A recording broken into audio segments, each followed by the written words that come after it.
Not only will these mobility moves increase your flexibility, they'll also increase your circulation while decreasing the odds of causing a knot, cramp, or injury during the rest of your workout. What's up, everybody? This is Jason from No BS Health and Fitness. Today I've got 6 No BS mobility moves to help keep you nice, loose, and limber before your next workout. So let's check them out. Alright, our first stretch today is the basic sit and reach hamstring stretch. So it's going to blast those muscles along the back side of your leg here up to your glutes and down behind your knees. So the goal here, folks, is not to hunch and round your back and just go for the gold here, because that doesn't really achieve much. You're not getting much of a stretch in your hamstrings. What you want to do is you want to keep your back as straight as you possibly can. Put your hands on the top of your legs there and just slide forward just a little bit, resisting the urge to bend or arch your back at all.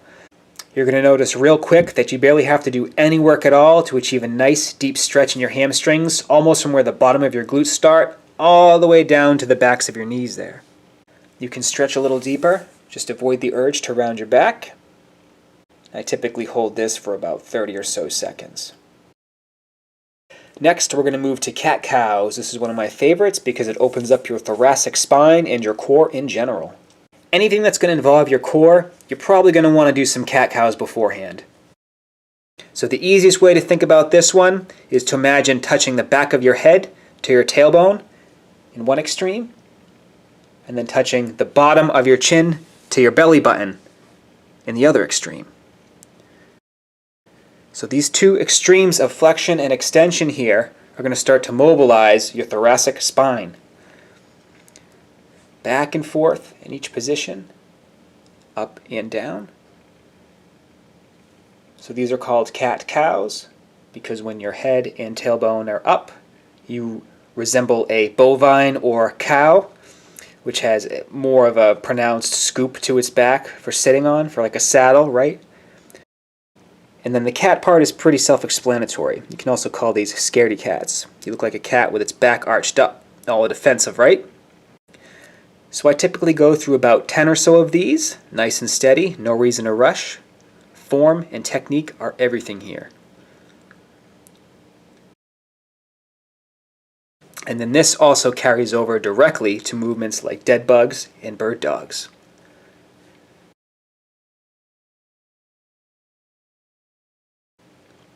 Our next mobility maneuver today is going to be the PIRIFORMIS stretch. This is that nice muscle going along the side of your glute there, almost down the side of your leg near your IT band. It's tucked away in a sweet little spot there that's just small enough to be annoying, but when you stretch it right and you roll it out right, you can get massive amounts of relief. So what I do is I think of this as a 90-90 stretch. So 90 degrees with one leg, doesn't matter what side you start with. You're going to cross your knee, and as best you can, you're going to lean the center part of your body over your knee and imagine pushing your butt away at the same time. So you're going to feel this nice stretch right on the side of your glute, on the outside of your thigh there.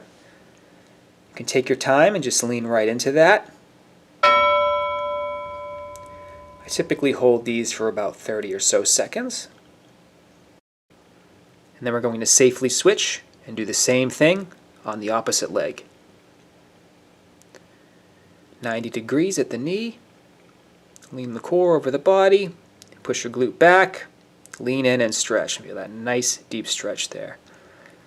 Alternatively, if you're unable to achieve this position here, you can do a modified version by sticking one of your legs straight up in the air, crossing the other one over your knee like you're crossing your legs while sitting, passing one hand between your legs like this, clasping around with the other hand like this, and then leaning back while you're pulling that straight leg towards your body, and you're going to feel this crazy stretch in that same spot.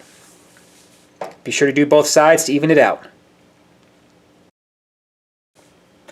Alright, our next mobility move is going to be the hip hydrant. Self-explanatory. You look like a dog that's going to take a whiz on a fire hydrant. You're going to lift one leg at a time, nice and high, bending at the knee. I tend to push a little higher each time. Be careful not to hyperextend. I tend to prefer to do these in about sets of 5 to 10. Open up all that tissue inside your hip there. So after I do 5 to 10 hip hydrants on each side, what I'll do is I'll switch to hip circles. My methodology for hip circles has always been to do about 5 or 10 in each direction on each leg. Now you can of course do these in any order that makes sense to you, but just make sure that you're going nice and wide on these hip circles here. Really stretch out those hip muscles. Alright, next we're going to take a look at hip flexors. These are underrated and easy to miss, but if you're doing stuff like squats, you're going to probably want to warm these up first. So let's take a look at how to do just that. Alright, so your hip flexor muscles, you're going to get down on one knee. And the rule of thumb here is the knee that is on the ground, that is the side you're stretching out. So if your right knee is on the ground, you're going to be stretching out your right hip flexor. If your left knee is on the ground, you're going to be stretching out your left hip flexor. Alright, so the no BS tip with these guys and girls is when your knee is on the ground, you want to start by tilting your pelvis forward. This is going to start the stretch in the muscle on the front of your hip flexor there without really having to do much work. You're going to feel that stretch already. Now what you want to do with your pelvis tilted forward is lean forward ever so slightly, and you're going to start to feel that hip flexor really stretch. You can get an even deeper stretch here by raising your arm up and leaning a little further into the stretch. Be sure to repeat the same thing on the other side. Tilt that pelvis forward, a little bit of a lean. Raise the arm, lean in a little further, and feel that nice deep hip flexor stretch.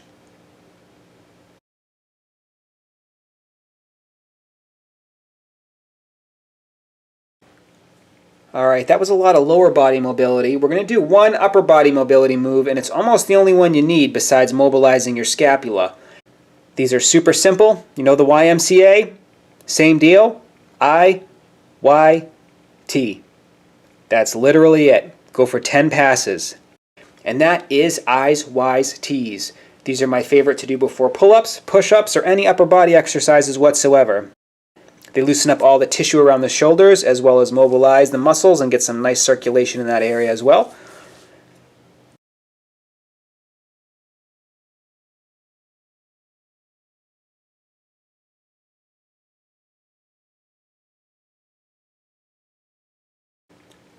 Bonus move. When I'm done with all of the above, what I like to do to finish off is I'll go into a modified cobra push-up position by starting out on my forearms like this, arching my back and chest up forwards. And then I'll go full cobra up on my hands and really get that nice deep stretch across my back. Into one more cycle of cat-cows just to even it out. Then I'll almost do like a modified child's pose or downward dog to finish.